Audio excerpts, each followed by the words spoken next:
DeepSeek মাত্র $56 million একটি শক্তিশালী এআই মডেল তৈরি করে সবাইকে চমকে দিয়েছে, যেখানে OpenAI তৈরি করতে 50 থেকে $100 মিলিয়ন লেগেছিল। এত কম খরচে এটি কিভাবে সম্ভব হল? এর পেছনে আছে ডিস্টিলেশন প্রসেস এবং সেকেন্ড মুভার অ্যাডভান্টেজ। যখন চ্যাট প্রথম বাজারে আসে, এটি বিশাল ডেটাসেট ও শক্তিশালী কম্পিউটিং ব্যবহার করে তৈরি হয়েছিল।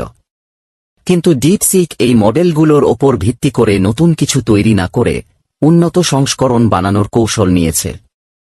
এতে বিশাল ডাটা সেন্টার বা শক্তিশালী ডিপোয়ের প্রয়োজন নেই, তাই তাদের খরচ অনেক কমেছে। ডিপসিক এমনভাবে তৈরি হয়েছে যে এটি গেপু ছাড়াই কপতে চালানো সম্ভব, যা খরচ উল্লেখযোগ্যভাবে কমিয়ে এনেছে। তবে কিছু কনস্পিরেসি থিওরি বলছে ডিপসিক বিপরীত পথে চিপ সংগ্রহ করছে, কারণ তাদের ওপর মার্কিন প্রযুক্তি কেনার নিষেধাজ্ঞা আছে।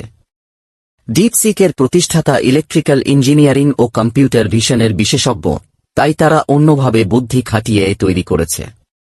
তারা বিশাল বাজেট ছাড়াই মার্কিন এআই বাজারে প্রতিদ্বন্দ্বিতা করছে, যা প্রযুক্তির ভারসাম্য বদলে দিতে পারে।